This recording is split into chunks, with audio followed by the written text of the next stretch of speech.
The stars had always been cold and silent, but on this day they watched as the greatest mistake in galactic history was about to be made. High Commander Thirak stood on the bridge of the Dominion flagship Eternal Conquest. He was tall for a Veltrani, his blue-gray skin stretched tight over angular bones. His four eyes scanned the massive view screen before him, and what he saw made him smile. The Sol System, home of the humans. His next conquest.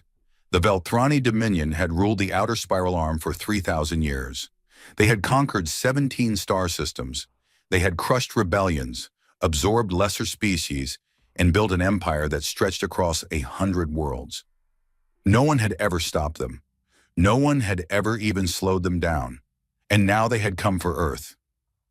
"Status report," Thirak commanded. His voice echoed through the bridge, where dozens of Velthrani officers worked at their stations. "We have entered the outer boundary of the Sol System. High Commander," reported his second officer, a younger Velthrani named Kessex. "Long-range sensors detect human defense stations around the fourth planet. Their fleet appears to be gathering near the third planet, the one they call Earth." Thirak nodded slowly. He had studied the humans for months before this invasion. They were a curious species. They had only discovered faster-than-light travel 200 years ago. They had spread to a handful of colonies in their own system and a few nearby stars. They were young. They were weak. They were divided into dozens of nations that argued constantly among themselves. Easy prey. "Any communications from the humans?" Thirak asked. "Yes, High Commander. We received a transmission the moment we crossed into their space. It was sent on all frequencies." "Show me." The view screen flickered. A human female appeared. She had dark skin and gray hair, and she wore a military uniform covered in metals.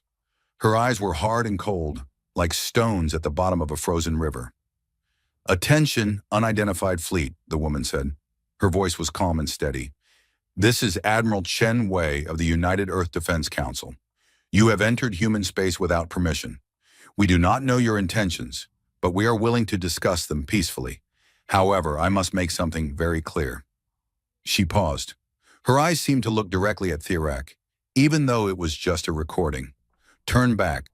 This is your only warning. We do not wish for conflict, but we will not submit. If you proceed with hostile intentions, there will be no negotiation. No surrender will be accepted. No mercy will be given. You have been warned." The transmission ended.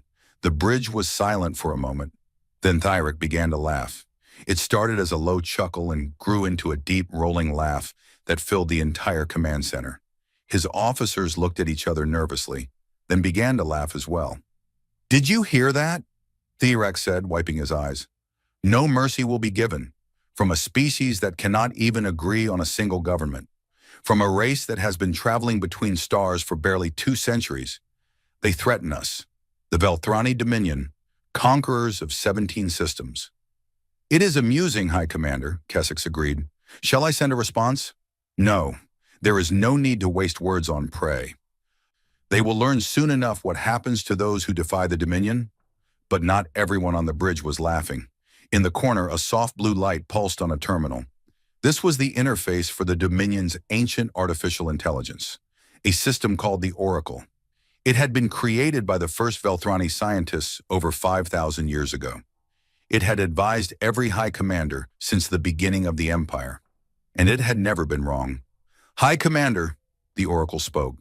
Its voice was soft, almost like a whisper. "I have completed my analysis of the human species. I advise caution." Thirak's laughter faded. He walked over to the terminal and looked at the glowing light with annoyance. "Caution? Against these primitives?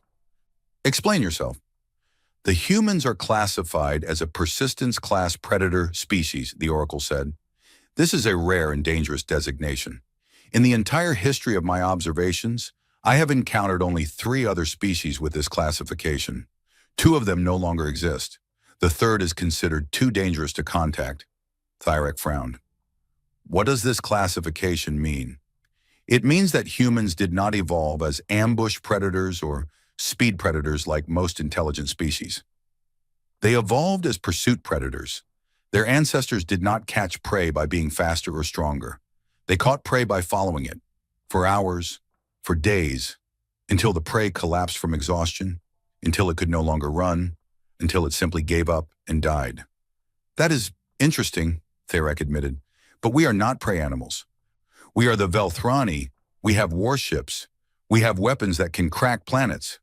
You misunderstand, the Oracle said. The pursuit predator strategy is not just about physical endurance. It is about psychology. Humans do not give up. They do not forget.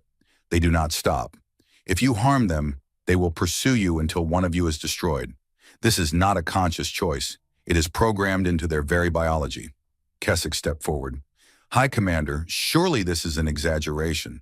The humans have fought wars among themselves for their entire history. They always stop eventually. They always make peace. That is correct, the Oracle said. Humans make peace with other humans. They see other humans as part of their group, even when they fight. But you are not human. You are outside their group. And humans treat outsiders who attack them very differently than they treat each other. Therek was growing impatient. Enough. I did not come here to listen to warnings about human psychology. I came here to conquer their worlds and add their resources to our empire.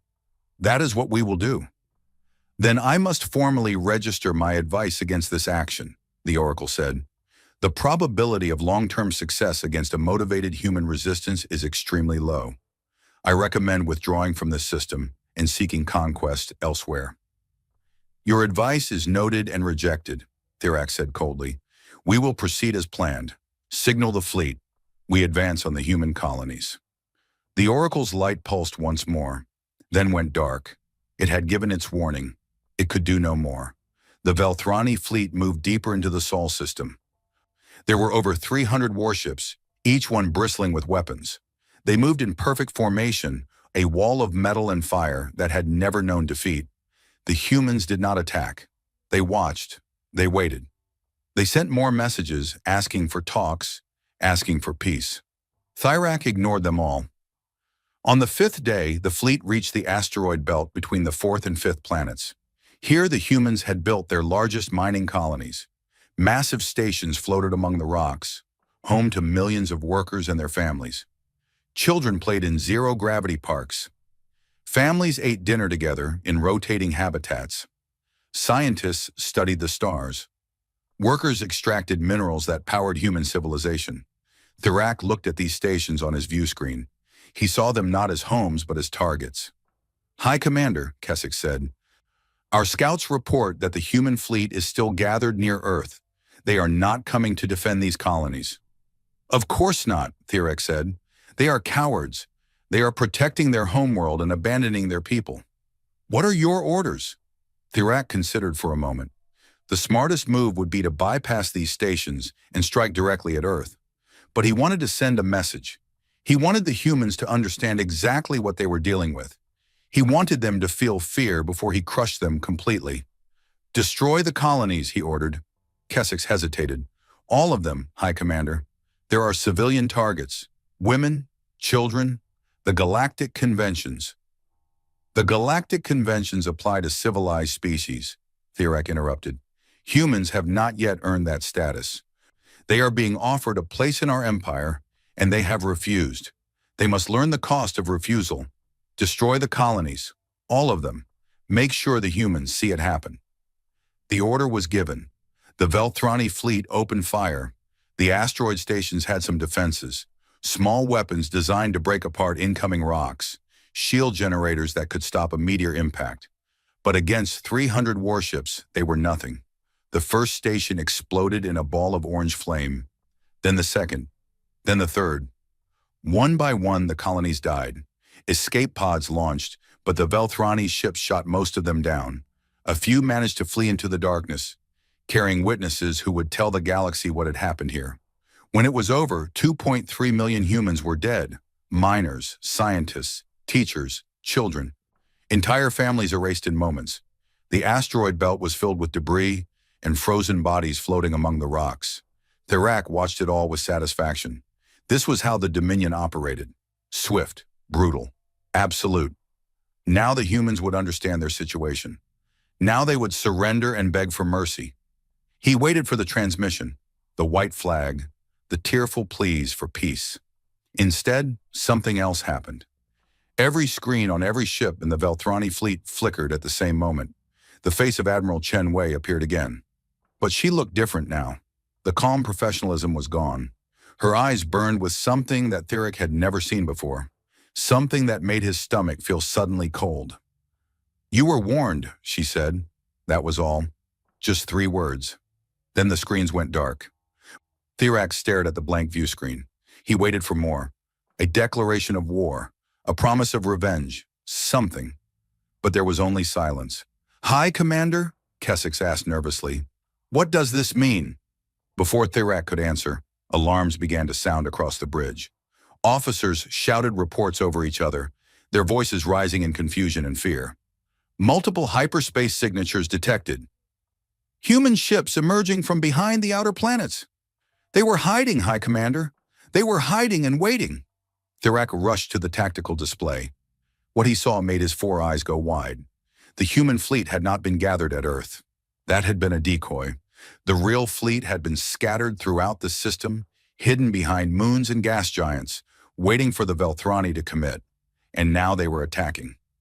Human ships poured out of the darkness from every direction. They were smaller than Velthrani warships, but there were thousands of them. They moved with a speed and coordination that should have been impossible for such a young species. "All ships, battle formation," Theric commanded. "Prepare to—" The first wave of human missiles struck before he could finish. The Velthrani cruiser Iron Will exploded. Then the destroyer Conquest Pride. Then 3 more ships in rapid succession. The battle lasted only 2 hours. The Velthrani fleet was not destroyed, but it was badly damaged. Over 50 ships were lost. Thousands of Velthrani soldiers were dead. And then, as quickly as they had appeared, the humans withdrew. They did not press their advantage. They did not pursue the retreating Velthrani ships. They simply vanished back into the darkness of the system.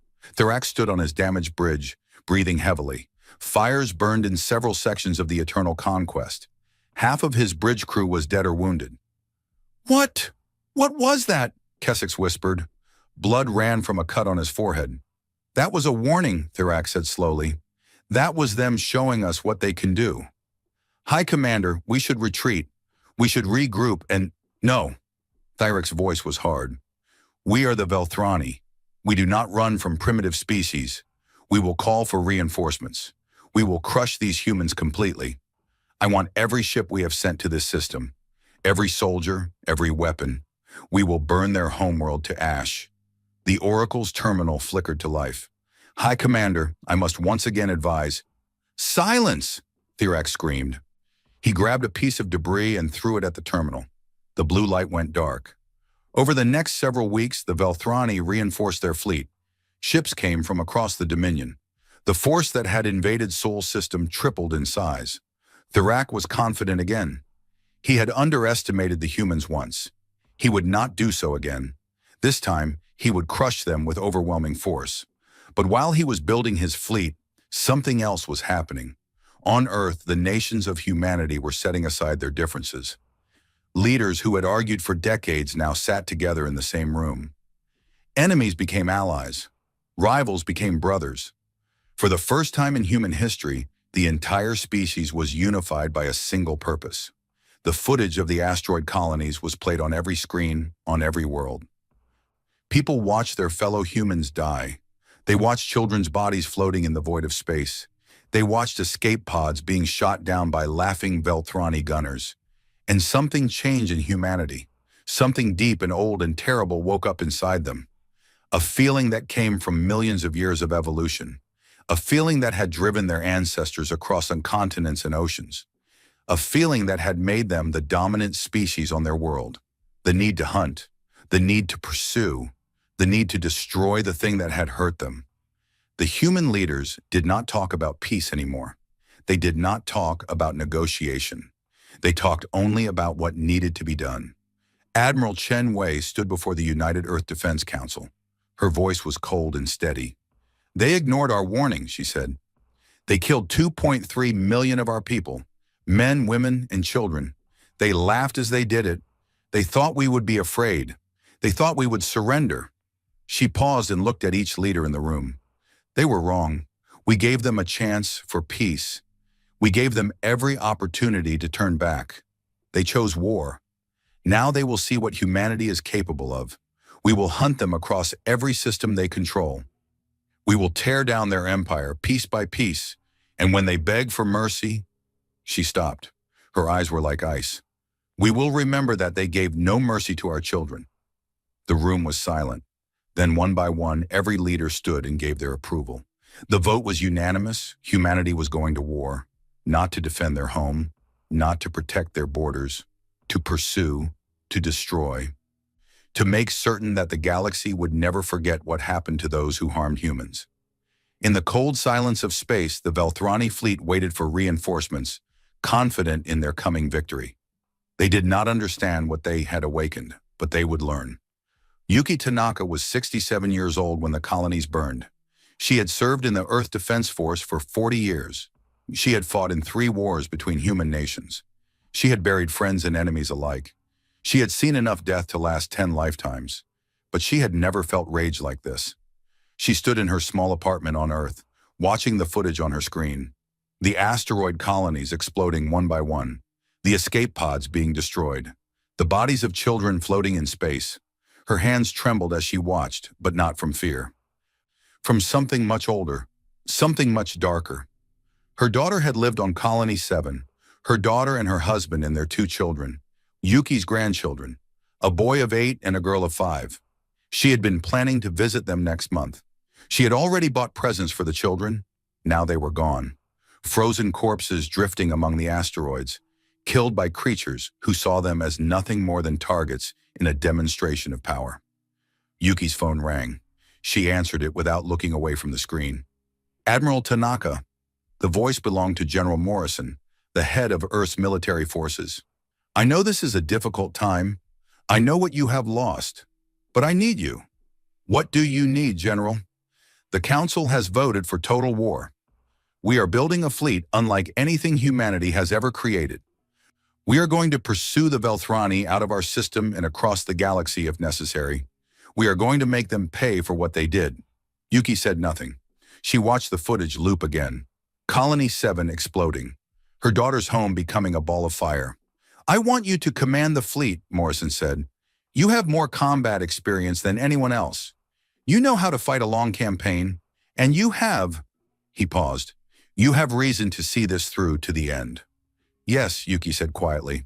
I do. Will you accept? Yuki turned off the screen. The images of death vanished, but they remained burned into her mind. They would never leave. She would carry them with her for the rest of her life. Yes, she said again, I will accept. But I need you to understand something, General. If I take this command, I will not stop. I will not negotiate. I will not accept surrender. The Velthrani killed my family. They killed millions of families. They laughed while they did it. Now they will learn what happens when you wake the wolf. That is exactly what the Council wants, Morrison said. Report to headquarters in 6 hours. We have work to do. Yuki ended the call. She looked around her small apartment, at the pictures of her daughter growing up, at the drawings her grandchildren had sent her, at the life she had built over 67 years. Then she put on her uniform and walked out the door. She did not look back. There was nothing left to look back at. The mobilization of humanity happened faster than anyone thought possible. Within 72 hours, the old arguments between nations were forgotten. The old borders stopped mattering. Presidents and prime ministers, who had spent years fighting each other, now sat together in the same room, working toward the same goal. Factories that had been making cars and televisions and phones were converted to military production. Assembly lines that had built consumer goods now built missiles and warships. Workers who had never touched a weapon volunteered for the military in numbers that overwhelmed the recruitment centers. Scientists joined the effort too. Physicists who had studied black holes were now designing new weapons. Engineers who had built skyscrapers were now building orbital defense stations. Doctors who had cured diseases were now developing medical technology for combat situations. But the most important resource was something that could not be manufactured. It was the fury of a species that had been attacked without cause. It was the rage of parents who had lost children. It was the hunger for justice that burned in every human heart. The Velthrani had called them primitive. They had called them weak. They had laughed at human threats and ignored human warnings. They did not understand what they were dealing with. Humans had spent their entire history fighting each other. They had developed weapons and tactics and strategies over thousands of years of constant warfare. They had learned how to kill efficiently and without mercy. They had turned violence into an art form. And now, for the first time in history, all of that experience was being directed at a single target. Admiral Tanaka established her headquarters in a massive space station orbiting Earth. She worked 20 hours a day, sleeping only when her body forced her to. She reviewed ship designs. She studied Velthrani tactics. She planned for a war that would span multiple star systems and might last for years. Her staff learned quickly not to mention peace or negotiation. Those words were not allowed in her presence. There was only one goal: the complete destruction of the Velthrani military and the permanent end of their empire. "Admiral," one of her officers said during a planning meeting, "we have received another request from the Velthrani. They want to negotiate." "What are their terms?" Tanaka asked without looking up from her tactical displays. "They are offering to withdraw from our system and return all human prisoners.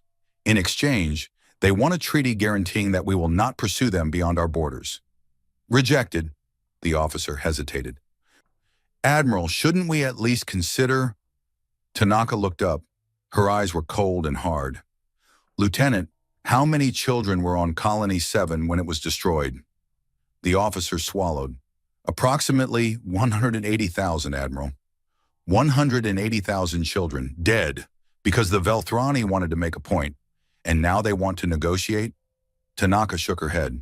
"There will be no negotiation. They were given a chance to avoid this war. They chose to ignore it. Now they will face the consequences. But Admiral, if we pursue them into their space, then we pursue them into their space and beyond, if necessary. The galaxy needs to learn something today, Lieutenant. Something that it has never understood about humanity." "What is that, Admiral?" "That we do not forgive, we do not forget, and we do not stop." The officer nodded and left to send the rejection. The Velthrani would receive no response to their offer, just silence. And then, when humanity was ready, they would receive something else entirely. The shipyards worked around the clock. New vessels emerged from construction docks at a rate that shocked even human engineers. These were not ordinary warships. They were designed for one purpose: long-range pursuit and destruction. The human engineers had studied Velthrani ship designs from the battle. They had found weaknesses, vulnerabilities. Now they were building weapons specifically designed to exploit them. One of these weapons was called the Persistence-class missile. It was small enough to be launched in massive numbers, but smart enough to track a target for days or even weeks. Once it locked onto a ship, it would follow that ship forever, through hyperspace jumps, through asteroid fields, through defensive screens. It would follow and wait and watch until it found an opening. Then it would strike. The Velthrani had never seen anything like it. No species had, because no species had ever thought like humans did. No species had ever evolved to chase prey until it collapsed from exhaustion and despair. 2 months after the destruction of the colonies, the first ships of the Retribution fleet were ready. They were not the largest vessels. They were not the most heavily armed, but they were fast and tough and designed to operate for months without resupply. Admiral Tanaka stood on the bridge of her flagship, the Unrelenting. She looked at the fleet gathered around her. 300 ships, not as many as the Velthrani had, but these were crewed by something more dangerous than mere numbers. They were crewed by humans who had nothing left to lose, humans who had lost families in the colonies, humans who had watched their world attacked and their people murdered, humans who had decided that sleep and comfort and safety meant nothing compared to revenge. "All ships," Tanaka said into the fleet-wide channel. "This is Admiral Tanaka. Today we begin our pursuit of the Velthrani. I will not promise you an easy victory. This war may last for years. Many of us will not survive. But I promise you this: we will not stop. We will chase them across every system they control. We will tear down their empire star by star. And when we are finished, the galaxy will remember what happens to those who attack humanity." She paused. Across 300 ships, crews waited in silence. "The Velthrani ignored our warning.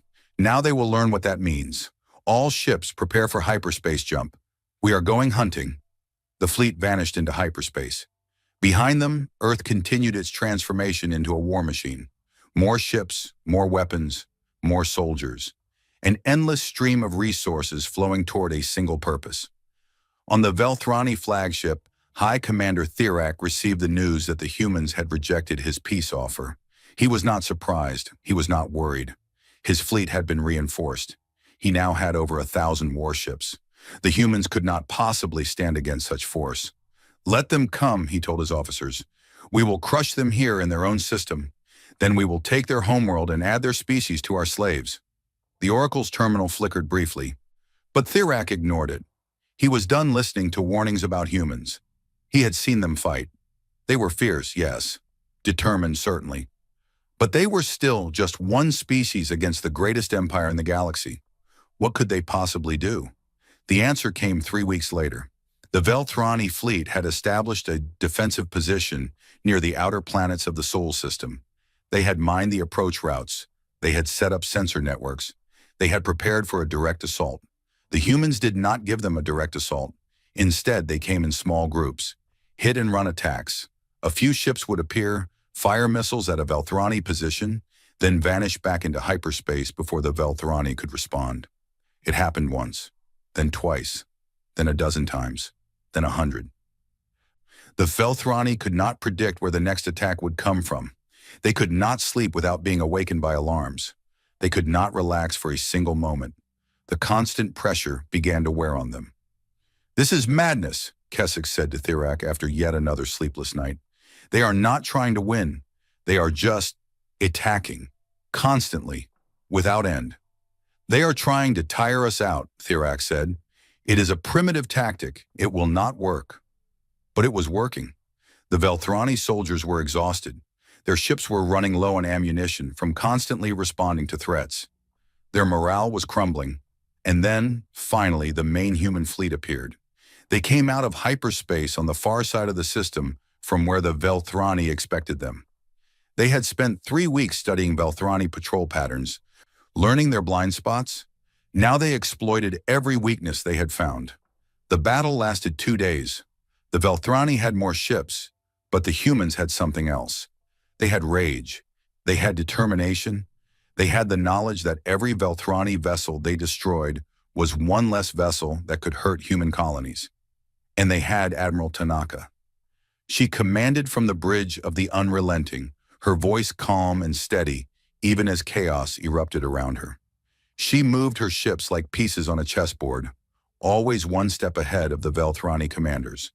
She found weaknesses in their formation and struck them without mercy. When a human ship was damaged beyond repair, its crew did not surrender. They aimed their vessel at the nearest Velthrani target and fired their engines at full power.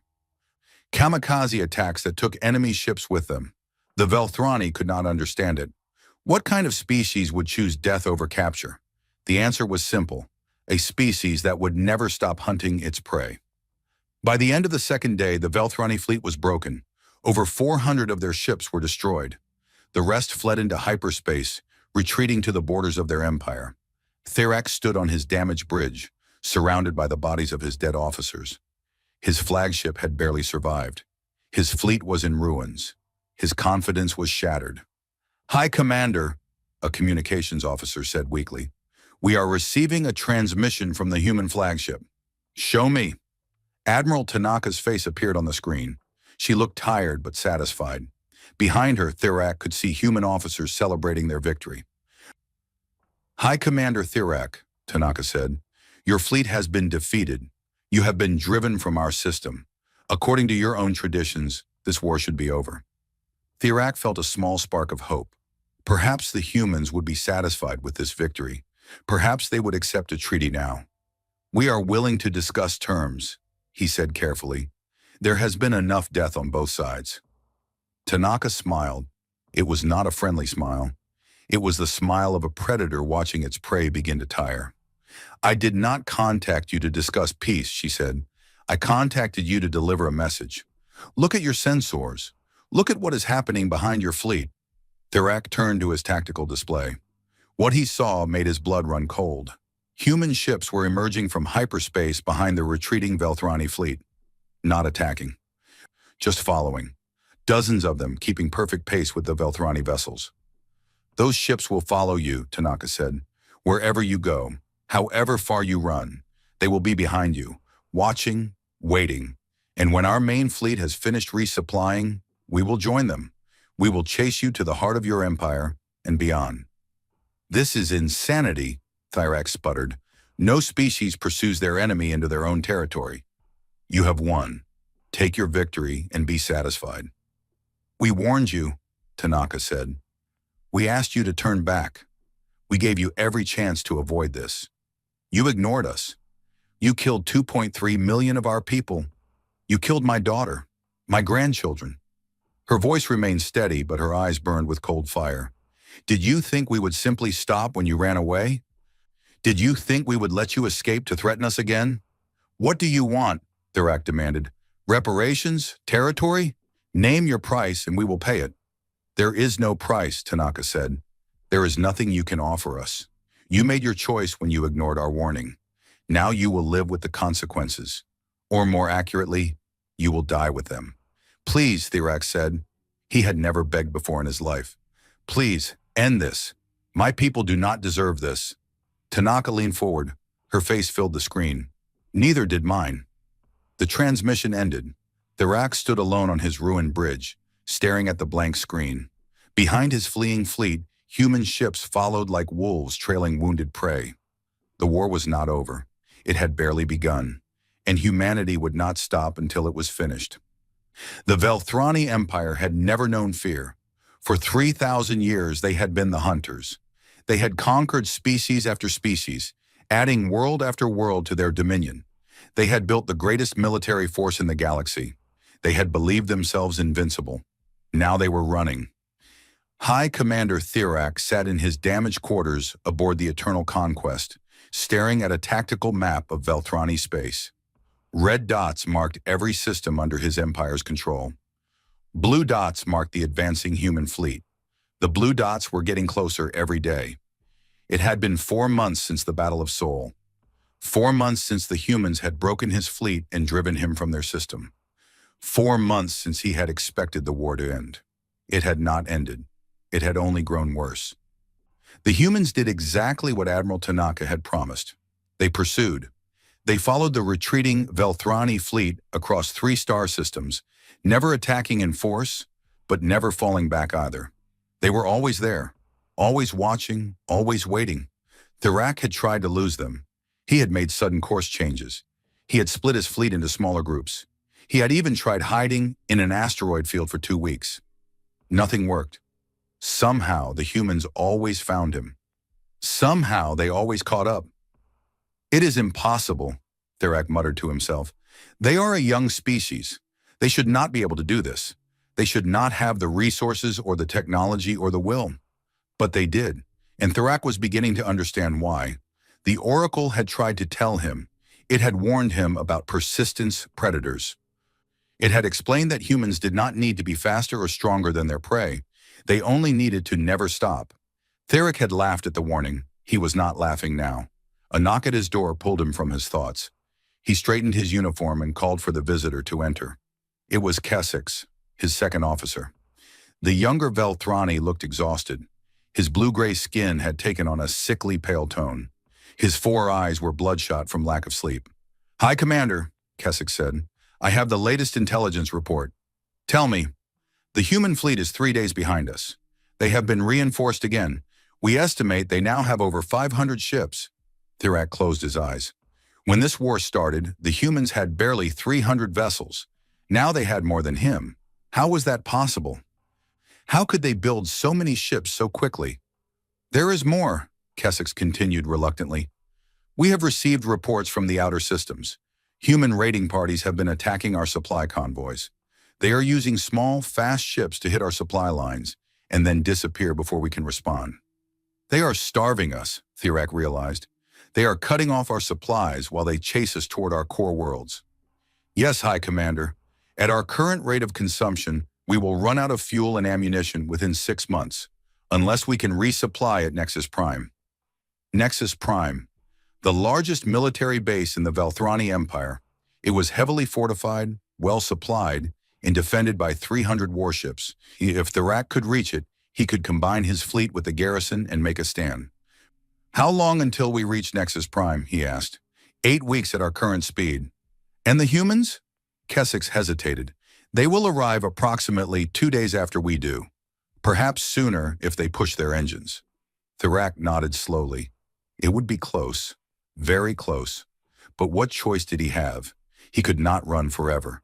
Eventually he would have to turn and fight. "Set course for Nexus Prime," he ordered. "All ships, maximum speed. We make our stand there." "Yes, High Commander." Kessex paused at the door. "Sir, do you think we can win?" Thirak looked at the tactical map again, at the blue dots that never stopped moving, at the enemy that never stopped hunting. "I do not know," he admitted, "but we will find out." The weeks that followed were the worst of Thirak's life. The journey to Nexus Prime became a nightmare of constant alerts, sudden attacks, and sleepless nights. The humans had changed their tactics. They were no longer content to simply follow. Now they were actively hunting. Small groups of human ships would appear without warning, launching waves of missiles at the Velthrani fleet before vanishing back into hyperspace. These attacks caused only minor damage, but they happened constantly. Every few hours alarms would sound. Every few hours Velthrani soldiers would rush to battle stations, only to find that the humans had already disappeared. It was maddening. It was exhausting. And it was working. Thirak watched his crew fall apart piece by piece. Officers who had served with distinction for decades became nervous and jumpy. Soldiers who had never shown fear began to flinch at every unexpected sound. The constant pressure was destroying morale faster than any battle could. "They are doing this on purpose," Thirak realized during one of the attacks. "They are not trying to destroy us with these raids. They are trying to tire us out. They are trying to break our will before the real battle even begins." It was a brilliant strategy, and it was exactly what the Oracle had warned him about. Persistence predators did not need to win quickly. They won by refusing to stop, by wearing down their prey until it could no longer fight. Halfway to Nexus Prime, the Velthrani fleet encountered something unexpected. Other species. A consortium trading convoy was passing through the system when the Velthrani arrived. The consortium was a loose alliance of merchants and traders who did business throughout the galaxy. They were neutral in most conflicts, preferring profit over politics. Thirak ordered his communications officer to hail the convoy. Perhaps he could buy supplies. Perhaps he could learn what the rest of the galaxy thought of this war. The consortium captain who answered the hail was a small, furry creature with large eyes and quick movements. He looked nervous the moment he saw Thirak's face. "High Commander," the captain said, "we are neutral traders. We have no part in your war with the humans." "I know," Thirak said. "I merely wish to purchase supplies. Fuel, food, ammunition, name your price." The captain's large eyes darted back and forth. He was clearly uncomfortable. "I am sorry, High Commander. We cannot sell to you." Thirak frowned. "Why not? We are willing to pay double the standard rate." "It is not about money," the captain said. "It is about survival. The humans have sent messages to every trading guild in the sector. They have made their position very clear." "What position?" The captain swallowed nervously. "They said that any species who provides aid to the Velthrani will be considered an enemy of humanity. They said that they will remember. And they said that when they are finished with the Velthrani, they will come for anyone who helped them." Thirak felt a chill run down his spine. The humans were not just hunting him. They were isolating him, cutting him off from any possible allies. "This is madness," he said. "We are at war. Trading during wartime is common." "Not against humans," the captain said. "I am sorry, High Commander. My people have decided that it is safer to lose your business than to make enemies of humanity. Everyone has decided this. The consortium, the free traders, even the Outer Rim pirates. No one will help you." The transmission ended. Thirak stared at the blank screen in disbelief. The galaxy was afraid, not of the Velthrani, who had conquered 17 star systems. The galaxy was afraid of humans, who had barely been in space for 200 years. What had he awakened? The Velthrani fleet limped into Nexus Prime 8 weeks later. They had lost another 50 ships during the journey, not to major battles, but to the constant, grinding pressure of human pursuit. Ships that broke down, crews that snapped under stress, officers who made fatal mistakes because they had not slept in days. When Thyrek looked at his fleet, he barely recognized it. These were not the proud warriors who had invaded the Sol system. These were exhausted, frightened survivors, shadows of their former selves. But Nexus Prime gave him hope. The station was massive, bristling with weapons platforms and defensive systems. 300 fresh warships waited in orbit, crewed by soldiers who had not spent months being hunted. Supply warehouses held enough fuel and ammunition to fight a dozen battles. Maybe, Thyrek thought, maybe here we can turn the tide. The human fleet arrived 2 days later, just as predicted. Thyrek stood on the bridge of the Eternal Conquest, watching the enemy ships emerge from hyperspace. He had expected 500 vessels, maybe 600 if the humans had been reinforced again. He counted over 1,000. That is impossible, Kessex whispered. They did not have that many ships. They could not have built that many ships. They did, Thyrek said quietly. They have been building them since this war began. Every factory on their world, every shipyard, every resource they have, all of it focused on one goal. What do we do, High Commander? Thyrek looked at his tactical displays. His combined fleet numbered just over 500 ships. The humans had twice that many. The math was simple and brutal, but he had something the humans did not have. He had Nexus Prime.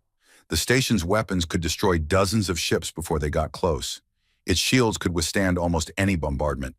If he played his cards right, he might be able to even the odds. All ships, take up defensive positions around the station, he ordered. We let them come to us. We use the station's firepower to thin their numbers. Then we counterattack. It was a good plan, a sound plan. The kind of plan that had worked for the Velthrani in 100 previous wars. But the humans did not do what Thyrek expected. Instead of charging toward the station, the human fleet spread out. They formed a ring around the entire system, blocking every escape route. Then they settled into position and waited. Hours passed, then days. The humans did not attack. They just sat there watching.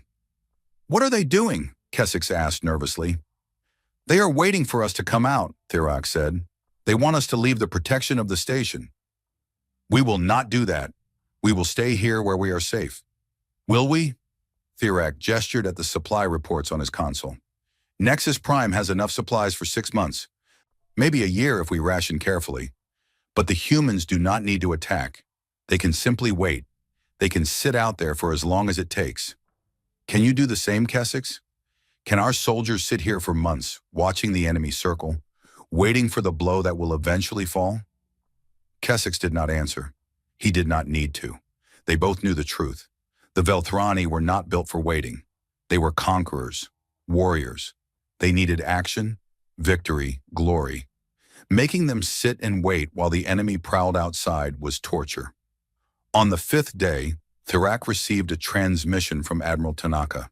Her face appeared on his screen, calm and patient. She did not look like she was in any hurry. High Commander Thyrek, she said, I trust you are comfortable in your fortress. What do you want, Admiral? I want to explain something to you. Something that you still do not seem to understand. She leaned back in her chair. You think this is a siege. You think we are waiting for you to run out of supplies so we can attack. That is not what is happening. Then what is happening? We are hunting you. This is how my ancestors hunted prey on the plains of Earth, tens of thousands of years ago. They did not chase animals at full speed. They did not try to catch them in a single sprint.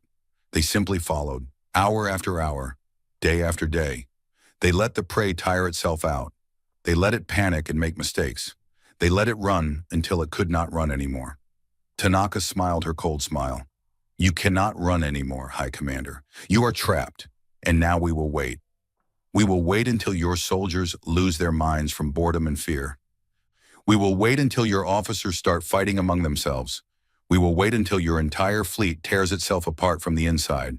And then, when you are weak and broken and desperate, we will finish what we started.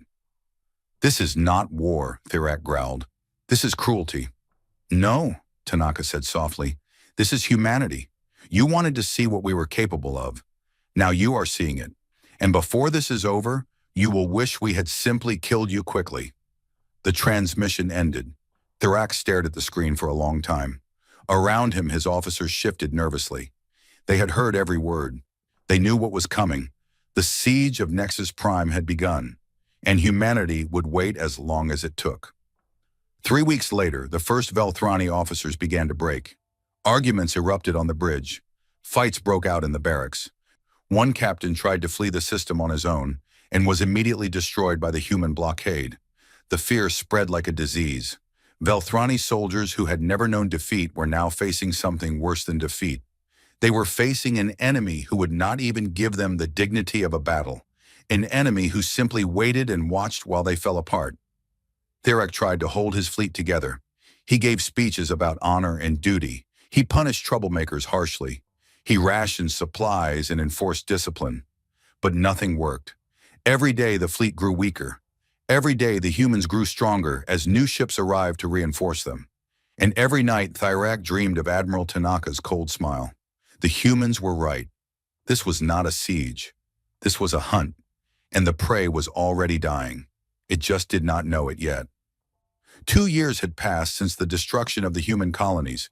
2 years since the Velthrani had ignored the warning. 2 years since they had awakened something terrible. The Velthrani Dominion was falling apart.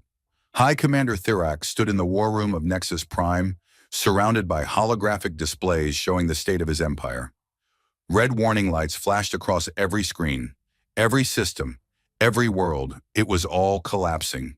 The siege of Nexus Prime had lasted only 4 months in the end, not because the humans had attacked, but because the Velthrani had destroyed themselves from within. 3 mutinies had broken out among the fleet. Officers had turned on each other, fighting over food and supplies that grew scarcer by the day. An entire battle group had tried to surrender to the humans, only to be told that surrender was not being accepted. That had been the worst moment. When Thirac learned that the humans had refused to accept surrender, he finally understood the depth of his mistake. This was not a war for territory or resources. This was a war of extinction. The humans would not stop until the Velthrani Dominion no longer existed. In the end, Thirac had been forced to break out of the siege with less than half his original fleet. The escape had cost him another 200 ships. Now he commanded barely 200 vessels, scattered and demoralized. But that was not the worst of his problems. The 17 systems that the Velthrani had conquered over 3,000 years were all in rebellion. Every single one. It had started with whispers. Stories spread among the conquered species about what was happening to the Velthrani. Stories about the humans who would not stop. Stories about the hunters who had become the hunted. Then came the human agents. Small teams of human special forces had slipped through Velthrani lines. They made contact with rebel groups on a dozen worlds. They provided weapons, training, intelligence. Most importantly, they provided hope. Rise up, the human agents told the conquered species. The Velthrani are dying. Join us, and you will be free. And they rose. On world after world, species that had been crushed under Velthrani rule for centuries suddenly found their courage.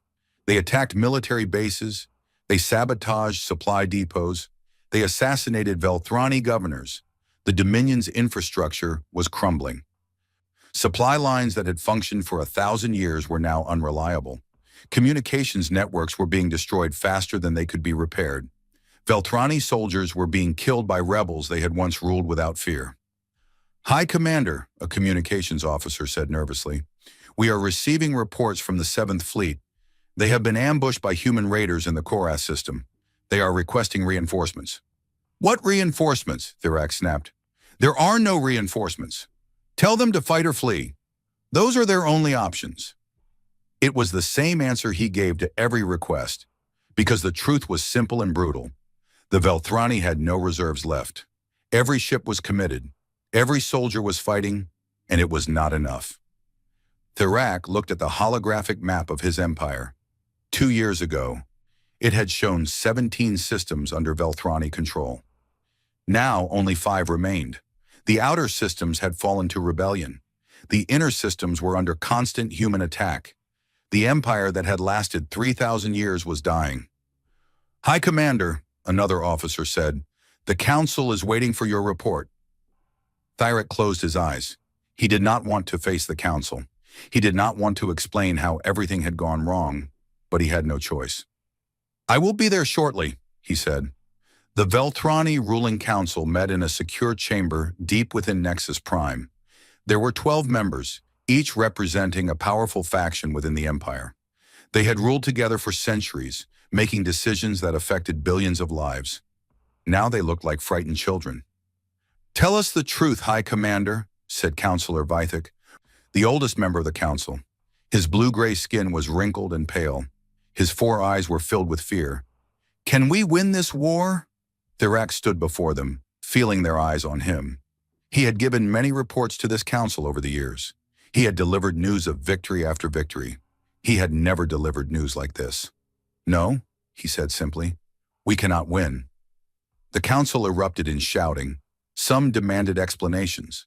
Others demanded that Thyrak be removed from command. Others simply denied that his words could be true. Thyrak waited for the noise to stop. When it finally did, he continued. "The humans have more ships than us. They have more soldiers. They have more resources. But those are not the reasons we are losing." "Then what is the reason?" Councillor Vithik asked. "We are losing because we do not understand what we are fighting." Thyrak pulled up a holographic display.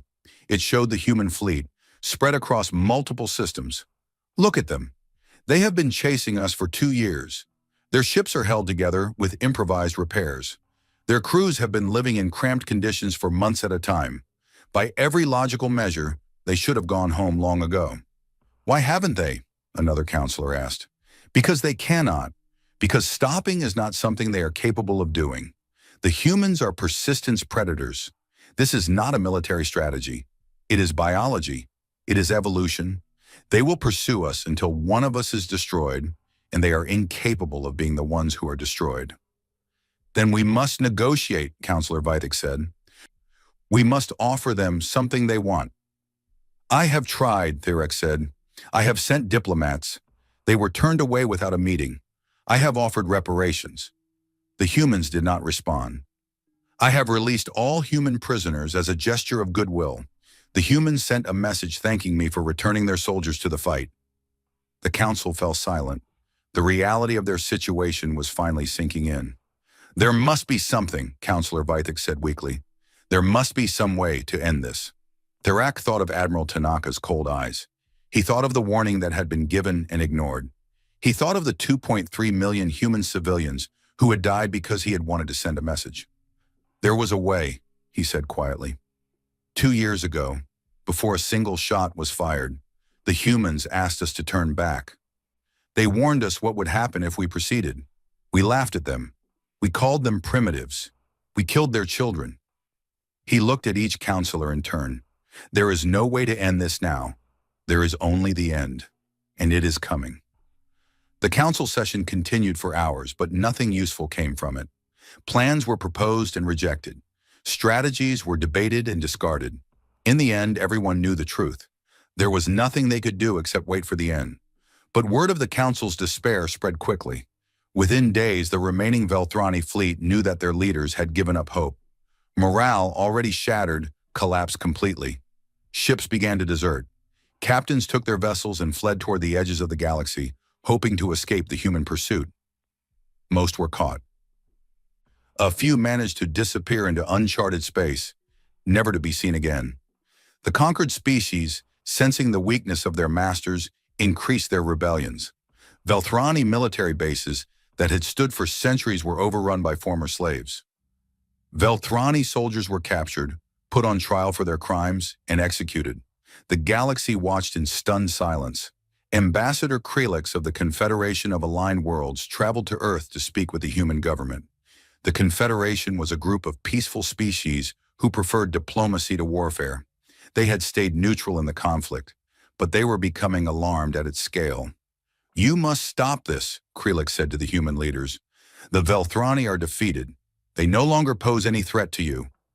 Continuing this war serves no purpose except destruction." The human response was delivered by General Morrison himself. Ambassador, Morrison said calmly, we gave the Velthrani every opportunity to avoid this war. We sent them a clear warning. We asked them to turn back. They responded by killing 2.3 million of our civilians, including women and children. They laughed as they did it. But that was years ago, Kralix protested. Surely you have achieved your revenge. Surely enough blood has been shed. This is not about revenge, Morrison said. This is about making sure this never happens again. Every species in this galaxy needs to understand something. If you attack humanity, there will be no negotiation. There will be no limited response. There will be only total war until one side is destroyed. The Velthrani are going to be an example, a permanent reminder of what happens to those who harm our people. Kralix stared at him in horror. You would destroy an entire civilization just to send a message? The Velthrani will not be destroyed, Morrison said. Their species will survive. We are not monsters, but their empire will end. Their military will be dissolved. Their leaders will face justice. And for the next 1,000 years, when any species considers attacking human colonies, they will remember the Velthrani. They will remember what we did to them, and they will think twice. This is not justice, Kralix said. This is cruelty. Morrison leaned forward. His eyes were hard and cold. Ambassador, let me ask you a question.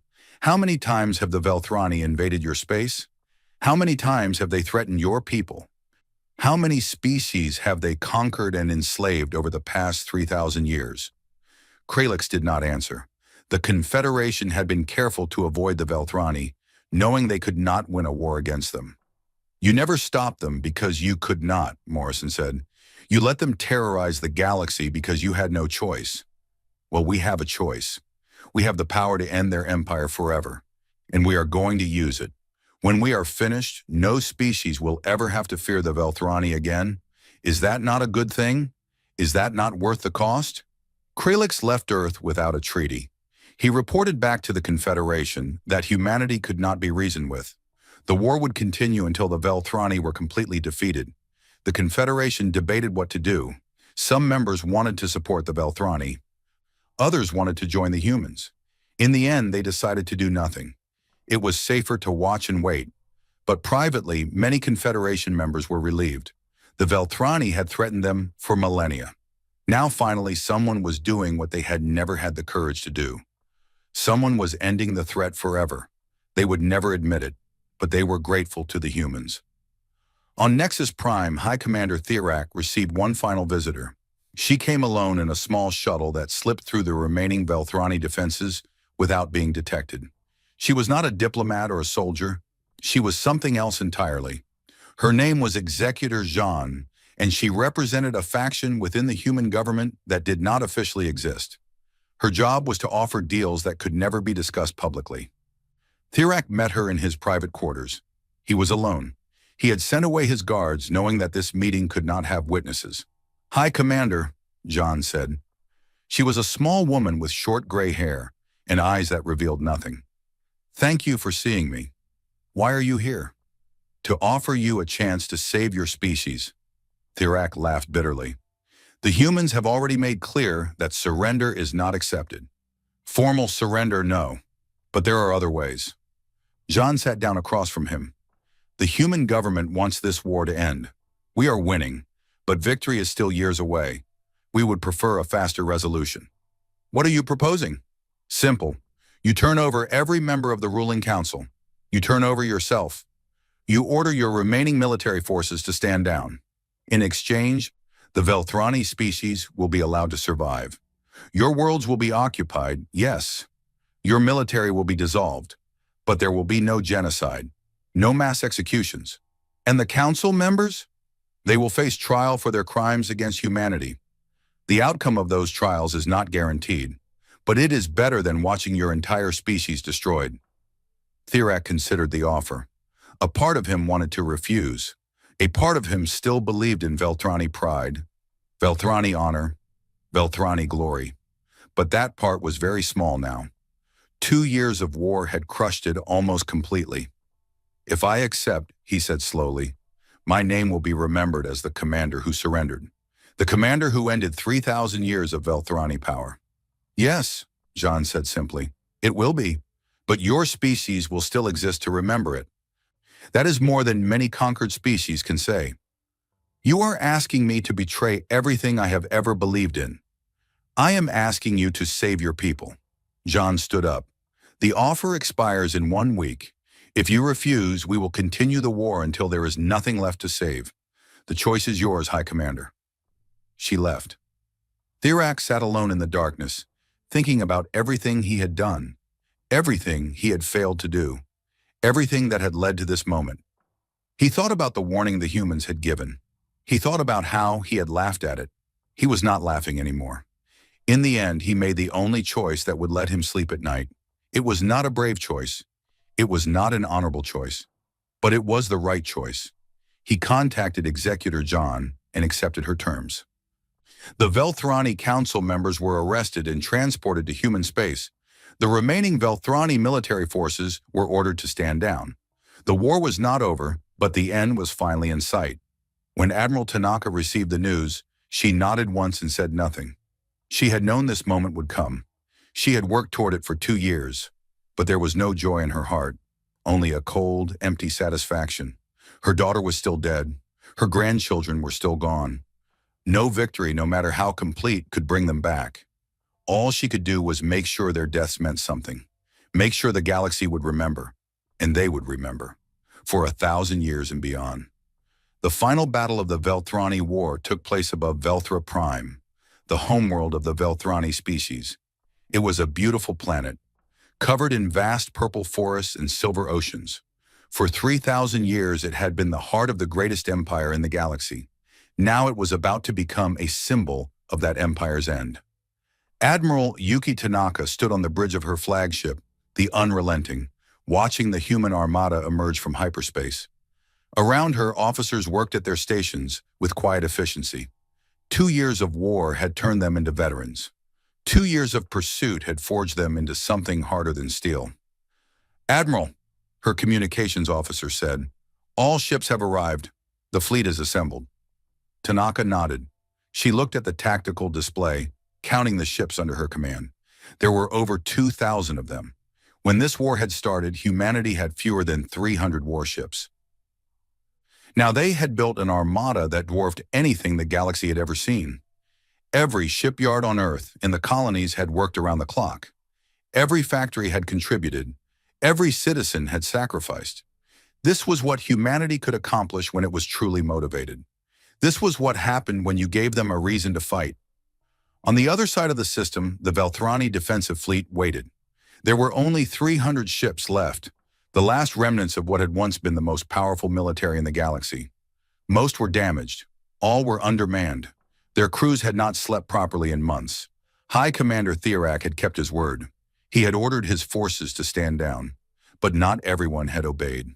A faction of hardliners, led by Counselor Vithik, had rejected the surrender. They had gathered the remaining loyal ships and retreated to the homeworld for a final stand. They would rather die than accept defeat, Thirak had explained when he gave the humans the intelligence. They believed that Velthrani honor demands it. Tanaka had not cared about Velthrani honor. She had simply thanked Thirak for the information and ordered her fleet to advance. Now she watched the Velthrani defensive line on her tactical display. 300 ships against 2,000. It was not even a battle. It was an execution. Admiral, her tactical officer said, the Velthrani fleet is powering weapons. They are preparing to attack. Let them come, Tanaka said. All ships, hold position. Wait for my command. She wanted the Velthrani to make the first move. She wanted the galaxy to see that humanity had given them every chance. Even now, at the end, she would not fire the first shot. The Velthrani did not wait long. Their ships surged forward in a desperate charge, weapons blazing. It was a brave attack. It was also foolish. The human fleet responded with overwhelming force. Thousands of missiles launched simultaneously, filling the space between the fleets with fire. Velthrani ships exploded before they could even get within effective range. The battle, if it could be called that, lasted less than 30 minutes. When it was over, only 50 Velthrani ships remained, surrounded on all sides by human vessels. They had no weapons left, no shields, no hope. Tanaka opened a channel to the Velthrani flagship. The face that appeared on her screen was Counselor Vithek, the leader of the hardliners. He was old and tired, but his eyes still burned with defiance. "Admiral Tanaka," he said, "I congratulate you on your victory. Now finish it. Destroy us. That is what you came here to do." Tanaka looked at him for a long moment. This old creature had been part of the council that had ordered the attack on the human colonies. He had approved the deaths of 2.3 million civilians. He had laughed at human warnings and dismissed human threats. Now he was begging for death as if it was an honor. "No," Tanaka said. Vithek blinked in surprise. "No? What do you mean?" "I mean, I will not kill you, Counselor. I will not give you the warrior's death you want. You will be taken prisoner. You will be put on trial. You will sit in a cell and watch while everything you built is torn down. And then, when you are old and broken and forgotten, you will die. Alone. Meaningless. That is your punishment." "You cannot do this," Vithek shouted. "We are Velthrani. We deserve—" "You deserve nothing," Tanaka interrupted. Her voice was cold and hard. 2 years ago, you killed millions of innocent people because you wanted to send a message. Now I am sending a message of my own. The galaxy needs to understand what happens to those who attack humanity. Death is too quick, too clean. I want you to suffer. I want every species in the galaxy to see you suffer. And I want them to remember." She cut the transmission. "All ships," she ordered, "accept surrender of the remaining Velthrani vessels. Any ship that resists is to be destroyed. Any ship that surrenders is to be taken prisoner. No exceptions." Within an hour it was over. The last Velthrani warships had been captured or destroyed. The defensive line around Veltra Prime had fallen. The homeworld of the Velthrani was now in human hands. Tanaka looked at the planet on her view screen. Purple forests, silver oceans, millions of Velthrani civilians who had taken no part in the war, who were now at her mercy. She thought about what had been done to the human colonies. She thought about the bodies of children floating in space. She thought about her daughter and grandchildren killed for no reason except to demonstrate Velthrani power. For a moment she imagined ordering the bombardment, destroying the planet in retaliation, eye for an eye, justice, but she did not give that order. "All ships," she said instead, "establish orbit around Veltra Prime. Prepare to receive civilian leadership for negotiations. Military personnel will be taken into custody. Civilian populations will not be harmed." Her officers looked at her in surprise. Some had expected revenge. Some had wanted it. "Admiral," one of them said carefully, "the Velthrani killed millions of our people. They showed no mercy to our civilians. Why are we showing mercy to theirs?" Tanaka turned to face him. Her eyes were tired but clear. "Because we are not them," she said simply. "The Velthrani believed that strength meant cruelty, that power meant destruction. That is why their empire fell. We are different. We are strong enough to show mercy when mercy is deserved. The civilians of this world did not attack our colonies. The children playing in those cities did not kill our children. They will not be punished for the crimes of their leaders." She turned back to the view screen. "But the leaders," she continued, "the ones who gave the orders, the ones who laughed while our people died, they will face justice, every single one of them. And the galaxy will see that humanity punishes those who harm us. But we do not become monsters in the process. That is how we win. Not just this war, but every conflict that comes after. We win by being better than our enemies." The occupation of Veltra Prime proceeded smoothly. Human soldiers landed on the planet and took control of government buildings and military installations. Velthrani military personnel were arrested and processed. Civilian leadership was brought to negotiate the terms of occupation. There was no resistance. The Velthrani people had seen what had happened to their fleet. They knew that fighting was useless. More importantly, many of them were relieved. The war was over. Their families would not be killed. Life would continue. The trials began 3 months later. They were held on a neutral station, broadcast to every species in the galaxy. Counselor Vithek and the other surviving members of the ruling council were charged with crimes against sentient life. The evidence was overwhelming. The testimony was devastating. High Commander Thyrak was among the defendants. He sat in silence as witnesses described the destruction of the human colonies. He did not defend himself. He did not deny his guilt. When asked if he had anything to say, he spoke only once. "I was warned," he said quietly. "The humans told me what would happen if we attacked them. Their oracle told me. My own instincts told me. I ignored them all. I thought the Velthrani were invincible. I thought no one could stand against us. I was wrong. And because I was wrong, my empire is gone and my people are conquered. I accept responsibility for this. Whatever punishment you give me, I deserve it." He was sentenced to life imprisonment. He would spend the rest of his days in a cell, watching as the galaxy he had once dominated moved on without him. Counselor Vethek was not so accepting. He ranted and raved throughout his trial, claiming that the Velthrani would rise again, that humanity would pay for their arrogance. His threats were ignored. He was sentenced to death, the only member of the council to receive that punishment. The execution was broadcast across the galaxy. Vithek died screaming, still believing that his species was superior. No one mourned him. Admiral Tanaka attended the closing ceremony of the trials. She was 70 years old now, gray and tired from 3 years of war. She had achieved everything she set out to do. The Velthrani were defeated. The empire was dissolved. Justice had been served, but her daughter was still dead. Her grandchildren were still gone. No victory could change that. A journalist approached her after the ceremony. "Admiral Tanaka," the journalist said, "you have become the most famous human in the galaxy. You have led humanity to its greatest victory.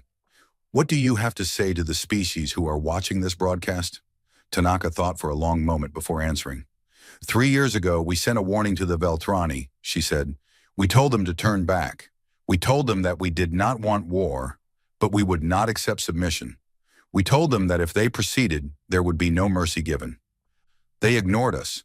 She looked directly into the camera. "Now they understand what that warning meant. Now the galaxy understands. Humanity does not start wars. We do not seek conflict. We do not want to hurt anyone. But if you attack us, if you kill our people, if you threaten our homes, we will respond. We will hunt you across the galaxy. We will tear down everything you have built, and we will not stop until the threat is eliminated." She paused. "The Velthrani thought they could bully us into submission. They thought we were weak because we asked for peace first. They were wrong. We asked for peace because we knew what would happen if we had to fight. We knew what we were capable of. Now they know too. And every species that ever considers attacking humanity will remember the Velthrani. They will remember what we did. They will remember why." The journalist nodded nervously. "Do you have any regrets, Admiral? Anything you would have done differently?" Tanaka thought about her daughter, about her grandchildren, about the 2.3 million humans who had died in the colony attacks, about the millions more who had died in 3 years of war. "I regret that it happened at all," she said finally. "I regret that the Velthrani did not listen to our warning. I regret that so many people on both sides had to die. But I do not regret what I did. I do not regret hunting them across the galaxy. I do not regret making them an example. Because of what we did, no species will ever attack human colonies again. Because of what we did, our children and grandchildren will be safe." She stood up to leave, then turned back. "My daughter died on Colony 7. Her name was Akiko. She was a teacher. She taught children to read. Her students loved her. Her husband loved her. Her children loved her. She never hurt anyone in her life." Tanaka's voice remained steady, but her eyes glistened. "The Velthrani killed her because they wanted to send a message. Because they thought our lives did not matter. They were wrong. Our lives matter, and anyone who forgets that will be reminded. Humanity will always offer peace first, but if you refuse our offer, we will never stop coming. Never." She walked away. The journalist watched her go, knowing that he had witnessed the end of an era and the beginning of something new. Centuries passed. The Velthrani War became history, then legend, then a cautionary tale taught in military academies across the galaxy. The human doctrine, as it came to be known, was simple. Humanity will always offer peace first. If you accept, they are the most loyal friends you could ever have. If you refuse, They are the most relentless enemies you could ever face. No species tested that doctrine for over 500 years. The Veltrani survived as a species, but they never recovered as a power. Their worlds were occupied for 3 generations before being granted independence. Their military was permanently limited. Their expansion was forever restricted. They became a peaceful people, devoted to art and science and philosophy. They built monuments to the victims of the colony attacks. They taught their children about the war and the lessons it had taught them. Never attack humanity. Never ignore their warnings. Never underestimate their resolve.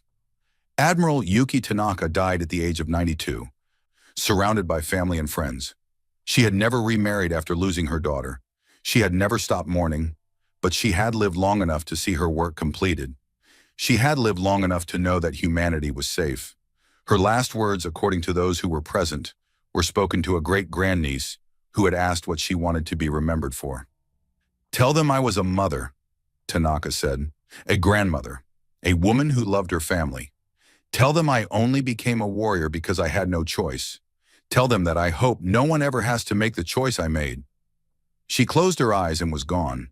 The galaxy remembered her as the woman who had hunted an empire across the stars. The woman who had shown no mercy to those who had shown none to her people. The woman who had made the galaxy safe for humanity. But those who knew her remembered something else. They remembered a teacher named Akiko who had never hurt anyone. They remembered children who had never grown up. They remembered a warning that had been ignored. And they remembered that all the glory and victory and triumph in the universe could not bring back what had been lost. That was the true lesson of the Veltrani War. Not that humanity was strong, not that humanity was dangerous, not that humanity was to be feared. The true lesson was simpler than that. The true lesson was, do not start wars. Because once they begin, they take on lives of their own. They consume the innocent along with the guilty. They leave scars that never heal and wounds that never close. The Veltrani had learned that lesson. The galaxy had learned that lesson. And humanity had paid the highest price to teach it.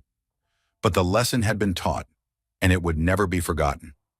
In schools across the galaxy, children learned the story. They learned about the warning that was ignored. They learned about the hunt that followed. They learned about the price that was paid.